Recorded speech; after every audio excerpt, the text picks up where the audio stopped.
Bonjour à tous et bienvenue dans les Chroniques de Maths. Aujourd'hui, je vais vous parler d'une relecture plutôt récente. Il s'agit du coup du tout premier Chronicles dédié à Batman qui était sorti il y a maintenant presque 3 ans chez Urban. J'ai tourné cette vidéo déjà une fois, mais en fait, elle ne me plaît pas. Je vais vous expliquer pourquoi. Le premier jet de cette vidéo que j'avais fait, je m'étais attardé sur chacun des récits et notamment tous ceux que je n'aimais pas. Pour la faire courte, quand il y a Robin, ça me saoule. Parce que quand il y a Robin, la majeure partie du temps, pas systématiquement, la majeure partie du temps, vous avez des blagues, des jeux de mots pendant qu'on met des bourre-pifs, ça me saoule. Les deux premiers volumes, en fait, on va retrouver un Batman qui doit faire face à une personne qui se prend pour Batman, une personne qui a un peu pété un boulon. Elle se prend pour Batman, sauf qu'elle punit comme les Punishers. Donc c'est très létal. Et en fait, je me faisais la réflexion, pourquoi est-ce qu'on a finalement deux épisodes comme ça, juste avant d'avoir Batman année 1. Et je me suis dit, est-ce que c'est pas, voilà, à l'époque, l'éditeur en chef qui, eh bien, avait soumis l'idée de finalement de faire deux petits épisodes avant année 1, qui était une façon de casser l'image de Batman. Parce que dans ce récit, c'est un peu le questionnement que même Batman va se faire. Il va se dire, mais finalement, euh, voilà l'image que je donne de Batman, et il y a des gens qui ne la comprennent pas. Et du coup, je me dis, c'est comme si ensuite, année 1 qui revenait juste après, ça permettait aussi au lecteur de remettre les compteurs à zéro en disant peut-être qu'avec le temps, vous vous êtes fait une fausse image de Batman, on va remettre les pendules à l'heure pour tout le monde. On a même du coup, il me semble, Batman qui a un trait d'esprit tout à la fin, où il dit à Robin, bah écoute, finalement, lui il se déguise en chauve-souris pour combattre le crime, moi je me déguise en chauve-souris pour combattre le crime. Il n'y a pas vraiment de différence en fait entre lui et moi, si ce n'est une erreur d'appréciation. Je ne sais plus comment il tourne cette phrase, je vais essayer de la retrouver rapidement. Je ne retrouve pas et j'ai pas envie que cette vidéo soit trop longue. Je sais plus s'il y a peut-être encore un épisode après. Non, il n'y a pas d'épisode après. Les deux premiers épisodes sont sympathiques, hein. Deux premiers épisodes sont sympathiques, mais ensuite, voilà, l'explosion, c'est là. C'est vraiment, moi, je suis un gros, c'est pas original, je suis un très très très gros fan de Batman année 1. J'ai commencé Batman en fait avec année 1, Halloween, Amère Victoire et Dark Knight Returns. Donc en fait, si vous voulez, la vision que j'ai de Batman, mon mythe interne de Batman s'est formé avec ce récit-là. Donc je peux pas être très neutre quand je vous vante les mérites de ça, mais je sais pas si j'ai besoin de le faire. Vous voyez par exemple Killing Joke, je peux comprendre que certaines personnes puissent se dire bon, c'est un peu surcoté, c'est bien, mais faut pas non plus trop glorifier ça. Mais pour année 1, moi j'ai vraiment, je me dis c'est pas possible, c'est tout le monde, je pense, apprécie le récit. Je pense pas qu'il y ait des gens qui détestent ce récit. Je vais pas vous parler des 4 épisodes sur année 1. J'adore. On a une nouvelle Selina. D'ailleurs, je vous ferai un parallèle avec ça, peut-être dans d'autres vidéos, parce que je suis en train de lire le DC Finest dédié à Catwoman, et il y a un lien qui est fait entre le Batman année 1 et la Catwoman, du coup, de Jim Ballant, etc., etc., qui se passe en 88. Donc je suis en train de la lire, hein. C'est de la VO, ça met un peu de temps pour moi, mais pour l'instant je suis très satisfait. Bref, bref, bref. Donc on a une nouvelle réécriture de Selina qui d'ailleurs a déplu à certains lecteurs de l'époque. On le voit dans les courriers des lecteurs, il y a des mecs qui sont prêts à limite à débouler dans les locaux de chez DC Comics avec une bombe. J'adore ce Batman, j'adore encore plus, je crois, ce Gordon. Gordon est complète. J'adore cette ambiance crasse. J'adore ce côté flic. En fait, un autre récit que j'apprécie énormément chez DC Comics et qui est d'ailleurs dispo chez Urban maintenant dans deux collections, c'est Gotham Central. Et en fait, dans Gotham Central, il y a aussi cet aspect très la rue. C'est la rue, c'est sale, il y a du bruit, il y a des néons, il y a des loupards partout, il fait nuit. Moi, c'est vraiment, je suis. Vous voyez, là, j'ai lu ça il n'y a même pas une semaine. Là, de revoir les pages, putain, mais j'ai envie de le relire ce soir. C'est un truc de fou. J'ai une espèce de trip hystérique en fait avec ces 4 épisodes. Enfin, bref, je vais passer à la suite, sinon on va y être là très longtemps. Je vais donc faire l'impasse sur tout ce qui se passe avec Robin. Pour moi, c'est de la daube, je suis désolé. Ça ne m'intéresse pas. À la rigueur, ce qui peut être sympathique, en fait, c'est de voir le nouveau Robin qui arrive. Et les quelques questionnements que Batman se fait quant au fait de... Même Jim Gordon lui fait la réflexion, il lui dit finalement, parce que là, en fait, le Robin là va prendre sa retraite après un accident, parce que Batman se rend compte que finalement, avoir un enfant avec soi, c'est pas bien. quand on combat des criminels et des terroristes. Oui, c'est bien que tu sois arrivé à cette conclusion, Batman, c'est bien. Euh, mais en fait, moi, j'arrive pas. Bref, j'ai dit que j'allais faire l'impasse sur ça parce que ça me saoule de ouf. Voilà, et là, on va avoir des vannes, des machins. J'ai jamais regardé la série avec Adam West, mais je suis sûr on n'est pas loin de ce genre de délire qu'il y avait dans les années 60. Pareil, là, je m'en fous complètement. Voilà, et là, c'est là que je vous dis qu'il y a quand même un côté. À l'époque, je me dis, mais le gamin qui lisait Batman pour retrouver Robin et se mettre dans la peau de Robin, etc. Il lit du Batman et Robin avec des blagues et des jeux de mots pendant qu'il colle des mandales à des mecs, et juste après, on se tape ce genre de récit. Ce genre de récit super glauque. Hein. Deuxième case de la première planche, on voit le corps d'une femme qui a été mutilée et jetée dans une benne à ordures. Pour vous parler de ce récit, parce que là je suis en train de partir complètement en vrille, il n'y a rien qui est préparé, c'est de l'impro comme à chaque fois. J'aime particulièrement ce récit parce que bah, déjà on a une enquête et surtout en fait on a un Batman qui fait l'erreur de s'attacher à une femme. Et on verra ça plus tard également à la fin de ce bouquin dans un autre récit. Batman fait l'erreur de s'attacher à une femme et en fait, il va tellement vouloir arrêter cette espèce de tueur fou il va oublier, il va trop se focaliser sur une piste. Il va se persuader, en fait, il va laisser ses sentiments rentrer en jeu et en fait, il va omettre délibérément de suivre certaines pistes. Il va même passer à côté de certains indices alors que des choses lui passent littéralement sous les yeux. Il va suivre à fond cette piste parce qu'il se dit je vais réussir, il faut que je réussisse. Il se met une pression de dingue et en fait, il va faire une erreur à cause de ça. Il va suivre la mauvaise personne, le mauvais suspect. Et le problème, c'est que la fille euh, qu'il a rencontré plus tôt et avec qui il commençait à sympathiser en tant que Bruce Wayne et on sentait qu'il y avait un petit truc qui commençait peut-être à naître entre les deux, et bah, cette fille va être malheureusement la victime de ce tueur fou. Et Batman va complètement péter les plombs, il va encore plus s'enfoncer en fait dans des pistes qui sont clairement pas les bonnes, mais nous, en tant que lecteurs, on a presque envie d'y croire, en fait, parce que finalement, on est dans la tête de Batman, donc quand il nous exprime quelque chose, pour nous, c'est la vérité. Et en fait, il va s'en prendre à la mauvaise personne, il va la rosser comme pas possible, et en fait, on va se rendre compte que ben, le mec-là, en fait, il était en prison quand il y a eu les premiers meurtres, donc ce n'est pas lui, donc il est innocenté. Et, euh, et finalement, en fait, tout à la fin, ben, on a Batman en fait qui, bah ouais, il a clairement pris un coup au moral. Il avait vraiment eu, comme je vous dis, avec cette fille, un truc qui avait commencé à naître, etc. Et on n'a pas la suite en fait. On n'a pas la suite parce que l'épisode se termine ici. Le volume n'est pas fini parce qu'on passe sur un annual composé de deux histoires différentes. Mais du coup, normalement, bah, on devrait retrouver ça dans le 88. 88 que je n'ai jamais commencé. Donc ce dernier épisode, donc c'est le 414, il me semble, est relativement bon et ça nous donne envie du coup de lire ce qui va se passer au tout début de 1988. Et ensuite on passe du coup dans l'annual de Batman qui est composé du coup de deux histoires, une sur le pingouin que je vais pas m'attarder dessus, je la trouve pas incroyable, mais la première qui est scénarisée par Moore et Freeman, je la trouve particulièrement bonne. En réalité en fait on va avoir une histoire qui concerne le troisième Gueule d'Argile, j'ai oublié son nom civil, qui, au début du récit, on comprend qu'il est avec sa femme et qu'en fait il est blasé, voilà, sa femme lui parle plus, ils sont devant la télé, ils s'ignorent, lui il enquille les binous, je veux dire il encule les binous, non, non. Bon, il s'encule avec des binous, hein, mais il enquille les binous une à une devant la télé, et bon, il en peut plus, qu'est-ce qu'elle me fait chier cette conne, elle m'ignore, on se déteste, enfin bon bref. Et il dit c'est con parce qu'en fait, à l'époque, on ne voulait qu'une chose, c'était vivre ensemble. Batman, en gros, nous avait séparés, nous empêchait d'avoir notre vie à deux. Et maintenant que c'est fait, ben, l'amour n'est plus. Et en fait, ce qui est triste avec ce personnage, c'est qu'en réalité, il vit reclus dans un genre de galerie commerciale, dans un genre ouais, de musée, galerie commerciale. Et en fait, un des mannequins, il prend un des mannequins pour sa femme.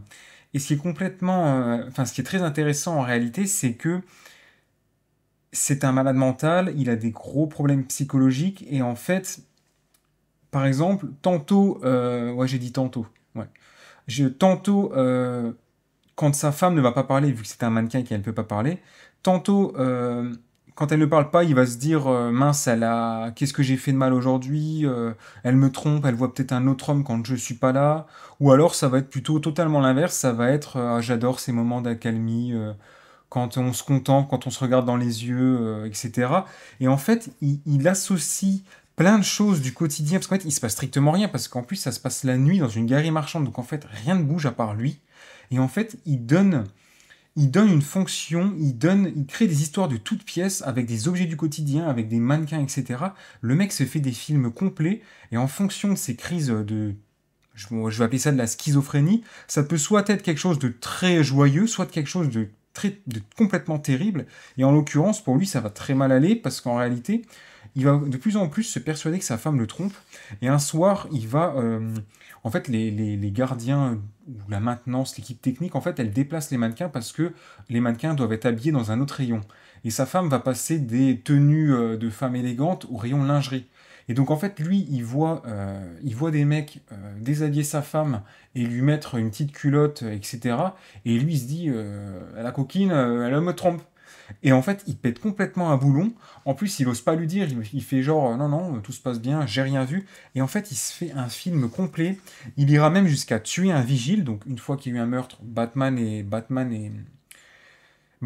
appelé par Gordon quand il se rend, parce que ce Clayface là, quand il touche quelqu'un, il me semble que la personne, en fait, là on le voit, c'est pas qu'elle fond, mais je crois qu'il absorbe complètement la personne ou elle se liquéfie. Je sais plus exactement ce qui se passe, mais donc Batman tout de suite tilt, il se dit, ce mode opératoire c'est Clayface, le troisième, et donc il va aller pour l'arrêter. Bon bah Batman va gagner et Batman est très touché en fait parce que pour le coup, bon, c'est un meurtrier, oui, mais c'est aussi et avant tout un malade mental. Et en fait, Batman, une fois qu'il l'a arrêté, il va du coup, pour l'aider, une fois qu'il va à l'asile d'Arkham, il va demander une faveur, c'est que, eh bien, dans sa cellule, on mette une télévision, un canapé, et en fait, le mannequin qui est sa femme, on mette le mannequin dans la cellule avec lui parce que ça pourra l'aider. Et en fait, là, ça nous renvoie au tout début du récit, où en fait, il est complètement blasé avec ses binous à la main, et qui dit, maintenant qu'on est réunis, maintenant qu'on est réunis, en fait, l'amour n'est plus.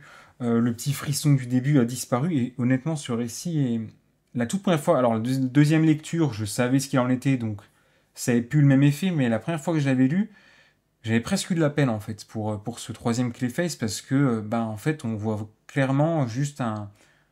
C'est peut-être pas ça, mais un schizophrène qui souffre complètement, qui est à la merci de ses délires, et qui est dangereux pour lui-même et pour les autres. Et en fait, il m'avait fait de la peine. Bon, l'histoire sur le pingouin, je fais l'impasse. Ouais, bon, voilà. C'est ok sans plus, quoi. C'est pas mauvais, mais je m'en fous, en fait. Et ensuite, on va clore, du coup, ce premier Chronicle avec Batman Son of the Demon, qui est vraiment un très très bon récit, je trouve. Bon, les dessins, c'est de la bombe. Enfin, personnellement, moi, j'adore. Bon, je vais spoiler, hein. Ra's al Ghul, quand il était plus jeune, donc avec sa femme, etc., ils avaient, il me semble, deux amis, un couple d'amis, et Ra's al Ghul était devenu, si vous voulez, le parrain de l'enfant de leur couple d'amis. Les deux parents sont morts parce qu'en fait, ils étaient présents à Hiroshima le jour où les bombes sont tombées. Et en fait, je sais plus exactement pourquoi, mais le gamin va... Non, ça arrive pas tout de suite, pardon. C'est pas préparé, hein. Donc, Ra's al Ghul recueille le gamin chez lui, et en fait, le truc, c'est qu'un jour, ce gamin, je sais plus pourquoi, mais il va pousser la femme de Raz dans un puits de Lazare, et en fait, la femme va mourir. Donc, le gamin va s'enfuir, une énorme haine va naître entre Ra's al Ghul et cet homme. L'homme va grandir, et bien plus tard, en fait, ça va devenir un grand terroriste. Et en fait, son projet, c'est d'utiliser une arme, enfin, c'est pas une arme. Je crois que si, je crois que c'est une arme. Ça me rappelle en fait d'ailleurs un truc qui existe réellement, qui était un projet à peu près dans les mêmes années, peut-être 80-90, c'est je crois le projet A-HARP. Il y a deux A, je crois, H-A-A-R-P-E, ou il n'y a pas deux, je sais plus. En fait, à l'époque, des scientifiques avaient essayé, alors je sais plus comment, avec des ondes électromagnétiques, je sais plus, des fréquences. Ils voulaient essayer de voir si c'était possible de manipuler la météo, mais de manière très précise et très rapide. Et dans ce récit, en fait, on a exactement la même chose et les scientifiques ont réussi. Ils ont réussi à créer un dispositif intégré du coup sur un satellite et une fois en orbite, ce dispositif peut être contrôlé et on peut lui envoyer des commandes et on peut cibler une zone de la Terre et influer sur la météo. Et en fait, ce terroriste, ce qu'il va faire, C'est des scientifiques américains, je le précise. Ce terroriste, en fait, du coup, avec un dispositif infecté, avant le lancement du radar, du coup, il va créer une porte dérobée dessus qui lui permet de prendre le contrôle dès que le satellite sera en orbite. Et dès qu'il en prend le contrôle, en fait, il décide de lancer un ouragan ou un cataclysme sur la Russie, et notamment sur Moscou, il me semble. Le but étant en fait de faire croire que les États-Unis attaquent avec leur nouvelle arme la Russie, le but étant de créer un chaos global en fait. Donc Raz, il comprend que là, il a quand même un ennemi qui est chaud patate, et en fait, du coup, il appelle le plus grand détective du monde, Batman, et il lui dit, écoute mon gars, on va chacun mettre nos... Est-ce que tu veux faire équipe avec moi? J'ai besoin de toi. Je suis prêt, en gros, à déposer la hache de guerre. On va se serrer la main et œuvrer ensemble parce que là, en fait, il en va de la survie du monde entier, réellement, hein, réellement. Et Batman accepte immédiatement, il dit d'accord. Mais là, Raz lui dit, écoute, si jamais, en fait, c'est une double proposition. Si tu acceptes de travailler avec moi, de faire une trêve temporaire pour mettre hors d'état de nuire ce terroriste, la deuxième clause du contrat, c'est tu te mets de manière officielle en couple avec ma fille et vous vous mariez. Après, ils sont déjà mariés, il me semble. Batman dit oui sans hésiter. Et quand on voit le corps de Talia, moi aussi, je n'aurais pas hésité une seule seconde. Et en fait, c'est plutôt cool parce qu'on va voir Batman qui le dit lui-même. En fait, il est un peu. Ça lui fait bizarre finalement d'être en couple. C'est un homme qui ose jamais en fait réellement se mettre en couple parce que ça ne fonctionne jamais. Il le dit même dans le récit. À chaque fois, ça part en live total, etc. Et là, en fait, on va le voir du coup, bah, kiffer un peu la vie, quoi. En fait, en vrai, ça fait du bien de voir Batman qui kiffe un peu la vie parce que il tire tout le temps la gueule, c'est tout le temps la dépression. Le mec a une pression de dingue, il s'arrête jamais de bosser, il n'y a pas de RTT, pas de syndicat, etc. Donc le mec en chie. Donc là, en fait, ça fait quand même plaisir de voir Batman qui souffle un coup et qui tire un coup, hein, accessoirement. Et en fait, transition parfaite, Talia va tomber enceinte. Et là, ils vont être vraiment sur un petit nuage. Ce couple va être sur un petit nuage. Ah, tu m'étonnes qu'il est sur un nuage. Donc ce couple va être sur un petit nuage. Et le problème, en fait, c'est que plus tard dans le récit, entre la pression, les combats, etc., hein, parce que la base de Ra's al Ghul se fait attaquer par ce terroriste, hein, qui sont tous les deux, du coup, deux grands rivaux, l'un pour l'autre, eh bien, Talia va perdre l'enfant. Donc là, Batman, il se dit, bon, je vais aller le soulever, en fait. Ton terroriste, je vais aller régler, je vais aller plier ça en deux-deux. Donc en fait, il décide vraiment voilà, de porter de lancer un coup final envers ce terroriste. Donc bon, ça se conclut comme la plupart des histoires de Batman, hein, Batman va gagner. Mais je trouvais ça vraiment intéressant en fait de voir Batman qui commence à s'attacher à Talia, qui a cette merveilleuse nouvelle qui lui arrive, hein, il va devenir papa, et là ça doit faire écho en lui au fait qu'il a perdu ses parents, et il doit se dire je ferai tout pour que cet enfant soit le plus heureux, qu'il ait ses deux parents toute sa vie. Et ben son enfant lui est arraché avant même qu'il naisse, et c'est assez bon. Là on le voit, hein, là elle commence à faire une fausse couche et tout. Bon bref, fin du récit, voilà, Batman a gagné. Et en fait, un truc que j'ai pas compris tout à la fin, c'est que bah, en fait on comprend, là on le voit, dernière page. En réalité, on comprend que Talia, en fait, parce qu'en fait, à la fin du récit, Talia le largue. Elle lui dit gentiment, écoute, je suis en dépression, ok, avec mon père, vous avez fait une trêve, mais ça va reprendre comme avant. Retourne à Gotham, mon époux, mon ami, je ne veux plus qu'on soit ensemble, etc. Donc en plus, il perd son gosse, il perd sa nana, euh, ça pue la déprime, hein. Il a une pose iconique, mais il n'a pas le masque, il regarde le sol, ça sent la déprime de ouf. C'est super stylé, mais ça sent la déprime. On sent qu'il va pas bien, le mec, hein. Et en fait, tout à la fin, bah, on comprend que bah, Talia, en fait, non, non, elle a jamais. En fait, on voit voilà, une page où eh bien, il y a un couple en fait, qui reçoit un bébé. Et en fait, on comprend que c'est l'enfant de Talia parce que cette espèce de pendentif orné de bijoux, de pierres précieuses, etc., en fait, c'est un cadeau que Bruce a fait à Talia quand ils se sont mis ensemble. On imagine que c'est d'ailleurs peut-être le collier de Martha, quelque chose qui est lié à la famille Wayne, un bijou de famille. Et en fait, le bijou est glissé dans le linge en fait qui protège le petit garçon ou la petite fille, on ne sait pas d'ailleurs. Notre fils, bon, c'est un petit garçon. Et en fait, bon, alors du coup, je m'y connais très peu en Ra's al Ghul, dans l'ordre de Ra's al Ghul. Je ne sais pas si on aura une suite quelconque à ça, une explication. Ah oui, je suis con en fait, je viens de percuter, mais en fait c'est Damian. Voilà l'intérêt d'avoir fait la vidéo, je viens de percuter qu'en fait cet enfant c'était Damian. Ok, donc ça explique du coup ce que j'avais lu sur Grant Morrison. C'est dingue, je viens d'avoir une révélation. Wow, c'est anthologique ce truc. Bah c'est super en fait, j'ai pas fait une vidéo pour rien.